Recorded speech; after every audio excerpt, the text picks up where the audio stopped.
오늘은 이스라엘의 분열이라는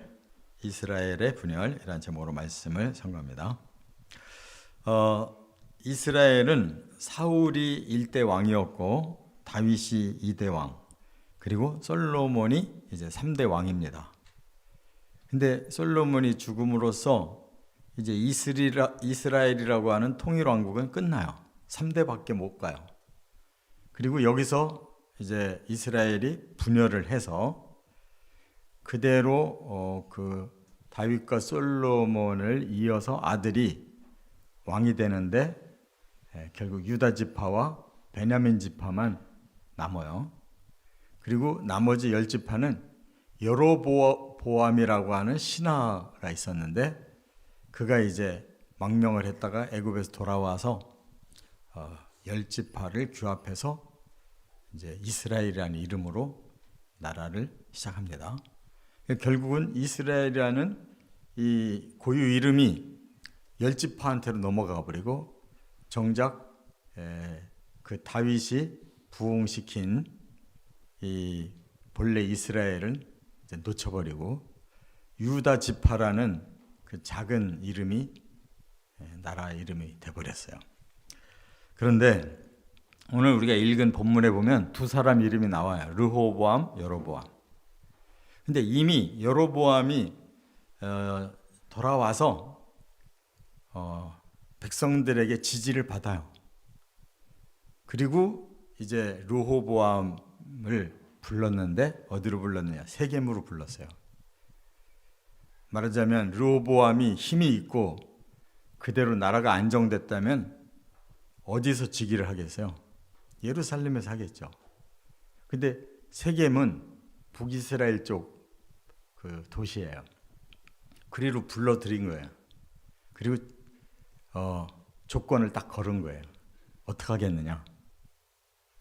그래서 이제 르호보암이 선택하기에 달려 있는 거예요.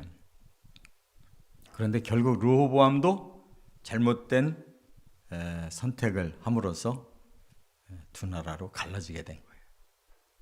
그래서 이 어느 나라든지 나라가 통합되고 잘 되는 때가 있고 나라가 분열되고 망하는 때가 있잖아요.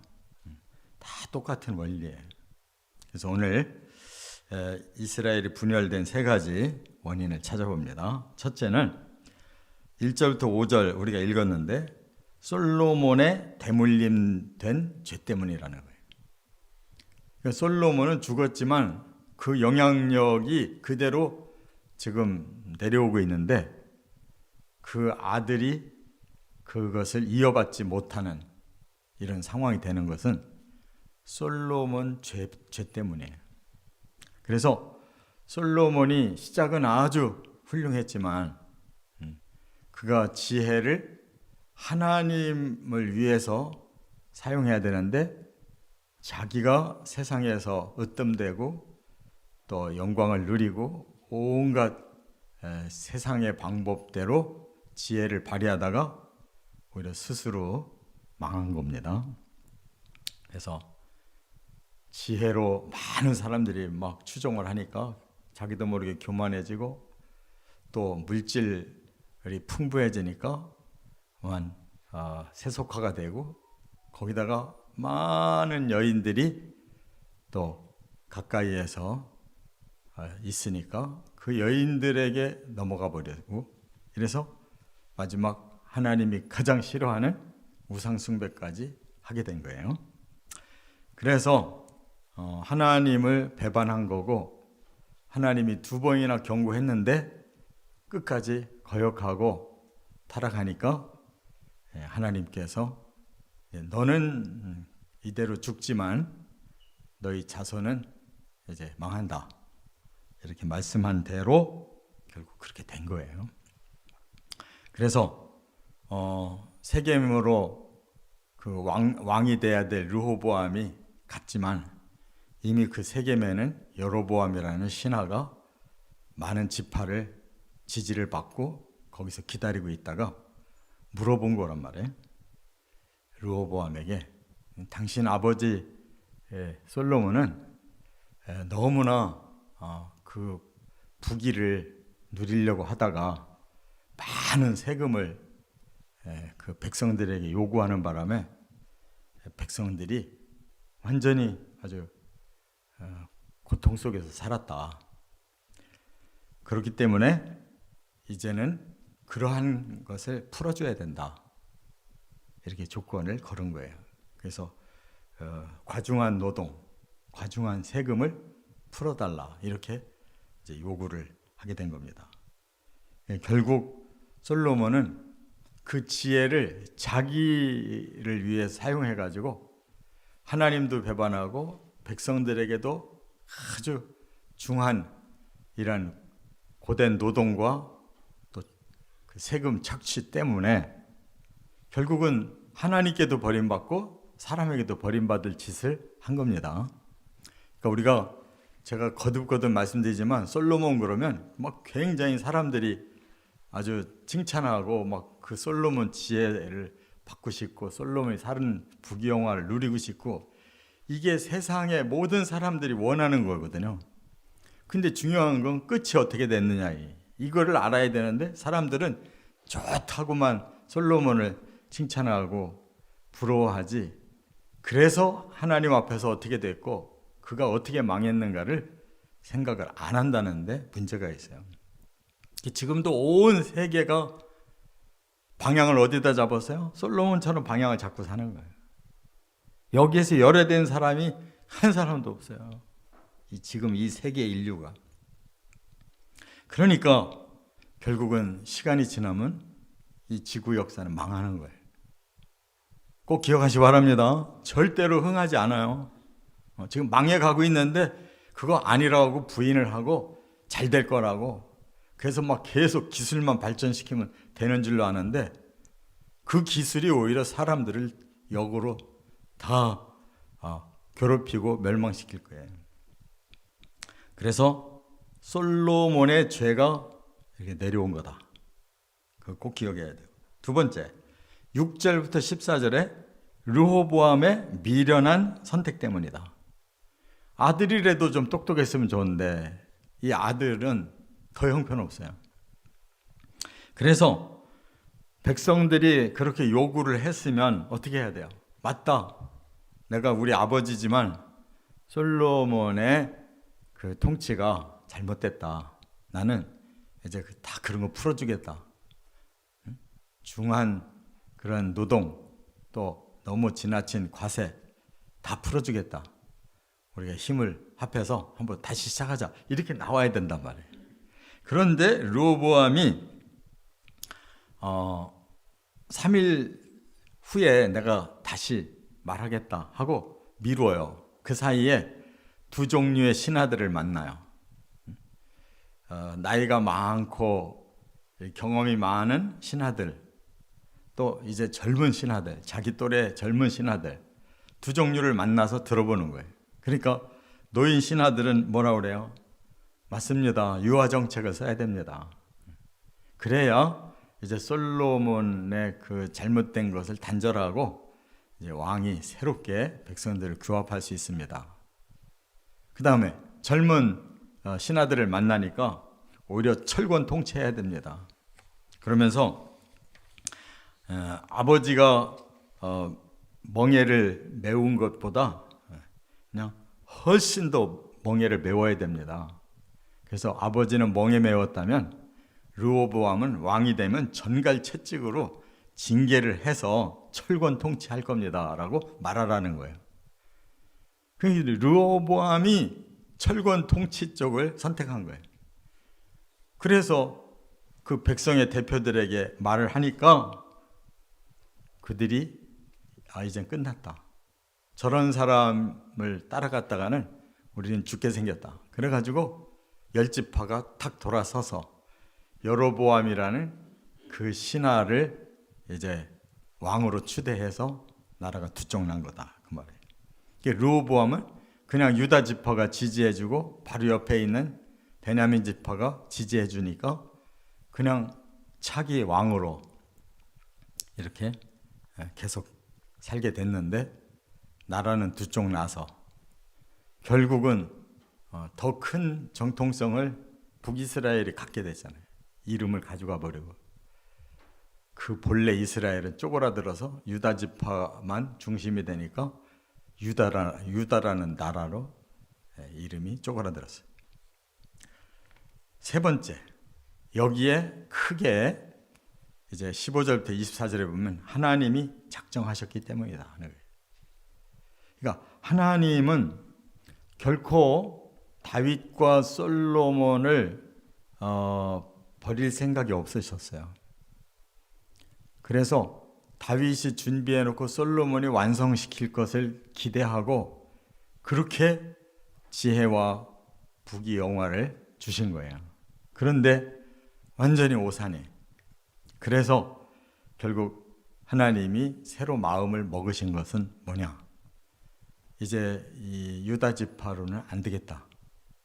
창세기 49장으로 돌아가 보면 야곱이 하나님께로부터 예언을 받아요. 예언 기도를 했는데 두 사람만 축복을 해요. 그 12아들 중에 넷째 유다를 축복해요. 그래서 그들에게 영적인 그 통치의 그 사명을 주셨어요. 그래서 거기서 다윗이 나온 거란 말이에요. 그런데 이제 11번째 요셉도 그에 못지않은 축복을 막 많이 해요. 근데 그 축복은 육적인 축복이었어요. 근데 어떻든 나라가 다 쪼개지고 망하게 생기니까 하나님이 이제 유다 지파에게 기대를 할 수가 없어서 그 요셉의 지파에게 기대를 하신 거예요. 축복했던 대로 유다 지파처럼 기대하신 영적인 것은 부족해도 그래도 요셉이 얼마나 믿음의 사람이었어요. 그 자손을 두 아들을 지파로 올려버렸단 말이에요. 그래서 작은 아들 에브라임이 주도권을 가지고 큰 아들 므낫세는 땅만 많이 차지하고 그래서 에브라임 출신의 여로보암이 왕이 된 거란 말이에요. 그 정통성과 또 요셉의 축복을 이제 지도력을 그에게 주어서 다시 하나님이 일으켜 보려고 북이스라엘을 통해서 시도하신 거예요. 그래서 여기 15절에 그렇게 시작했어요. 왕이 이같이 백성의 말을 듣지 아니하였으니 이 일은 여호와께로 말미암아 난 것이다. 그러니까 하나님이 르호보암을 그렇게 몰아갔다는 뜻이 아니라 결국은 하나님 모든 걸 아시기 때문에 예언된 대로 하나님의 뜻을 거부하는 자는 망하고 아직 남아있는 요셉 자손들에게 기회를 준 것이다. 그 말이에요. 그래서 여호와께서 전에 실로 사람 아히야로 느밧의 아들 여로보암에게 하신 말씀을 이루게 하심이었더라. 이미 하나님은 아히야라고 하는 선지자에게 말씀을 줘서 여로보암을 만나서 네가 앞으로 왕 될 거야 라고 언지를 줬다 이거예요. 이와 같이 하나님이 만족해서 여로보암을 쓰신 게 아니고 유다 지파는 더 이상 가능성이 없기 때문에 에브라임 지파 요셉에게 준 그 축복을 에브라임 지파 여로보암을 통해 이루어보시려고 하셨다 그 말이에요.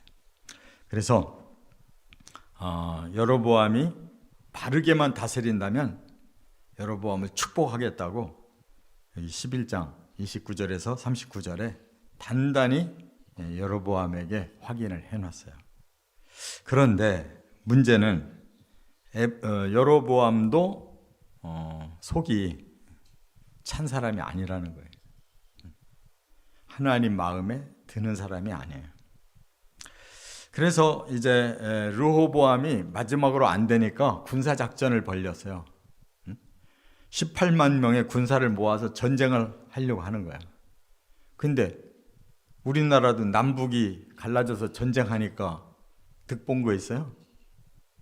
같은 민족이 전쟁에서 서로 죽이기만 하고 다른 나라가 주도권 가지고 들어오니까 이 나라가 이쪽이 난 거라면 두 쪽이 난 거야. 그래서 이스라엘도 르호보암 왕이 18만 명 군사를 모집해서 북이스라엘을 쓸어버리려고 하니까 그렇게 됐다가는 큰일 나죠. 그래서 다시 하나님이 스마야라고 하는 선지자를 보내서 경고를 해요. 전쟁하면 안 된다. 다행히 전쟁을 하지 않고 그대로 두 나라로 쪼개지고 말았어요.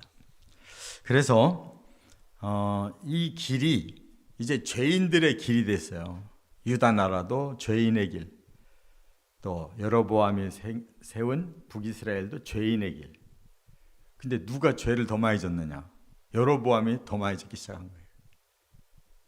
왜냐하면 예루살렘은 유다 지파에 있었기 때문에 유다 지파는 그대로 하나님의 성전에서 하나님께 제사를 드리며 신앙의 정통성을 가지고 있을 수가 있었는데, 북이스라엘은 이제 우리 남북 휴전선 갈르듯이 그렇게 갈라졌잖아요. 북남으로.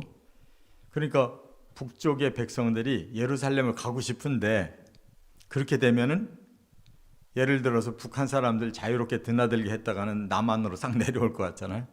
그래서 38선 가르고 휴전선 가른 것처럼 여로보암 정책도 남쪽으로 못 가게 막은 거예요. 막으면서 그 가장 그들의 남쪽 경계선 가까이가 베델이거든. 베델에다가 우상 제단을 만들고 이게 여호와의 제단이다. 또 북쪽 끝에 단에다가도 우상을 똑같이 만들어서 여호와의 전이다 해서 그 양쪽 우상 제단만 섬기게 했어요. 시작부터. 그러니까 여로보암은 이 애굽에서 여러 해 살면서 그 우상을 본 거예요. 그러니까 그 이집트식 우상을 남북에다가 해놓고 북이스라엘 사람들에게 그거를 강조하니까 처음부터 여호와보다는 우상에게 빠진 거란 말이에요. 처음부터. 남쪽도 르호보암 왕이 이제 일대가 되고 쭉 그 자손들이 내려가기는 하지만 여전히 이미 타락한 솔로몬의 후손들이기 때문에 세상 맛을 다 본 사람들이에요. 그러니까 신실하지 못하고 계속 악한 쪽으로 빠져서 결국은 북쪽은 19대, 남쪽은 20대까지만 내려가고, 북쪽은 하도 쿠데타가 일어나서 19대까지는 가긴 했지만 훨씬 짧은 역사밖에 못 있었고, 남쪽은 조금 더 길게 있었다가 아수르 바벨론에게 전부 멸망당했단 말이에요. 그러니까 그렇게 될 것을 하나님 뻔히 아시는데 그들에게 타협하시는 게 아니란 말이에요.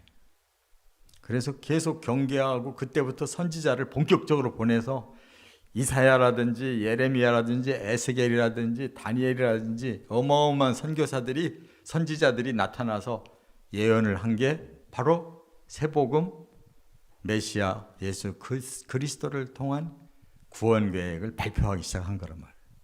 할렐루야. 확실히 아셨죠? 이렇게 성경이 이어지는 거란 말이에요.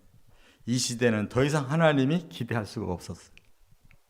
선지자들을 통해서 새 언약, 새 복음, 새 메시아를 보내신 거란 말이에요. 우리도 이걸 알아야 신약에서 예수님이 구원의 원리를 완벽하게 스스로 실천하셔서, 그 구약에는 예표였고 신약은 그것이 성취된 거기 때문에 우리는 그 신약의 메시아를 지금 통해서 재림만 하시면 끝나는 거예요. 남은 것이 재림밖에 없어요. 그 예수님만 바라보시고 나가시기를 주의 이름으로 축원합니다.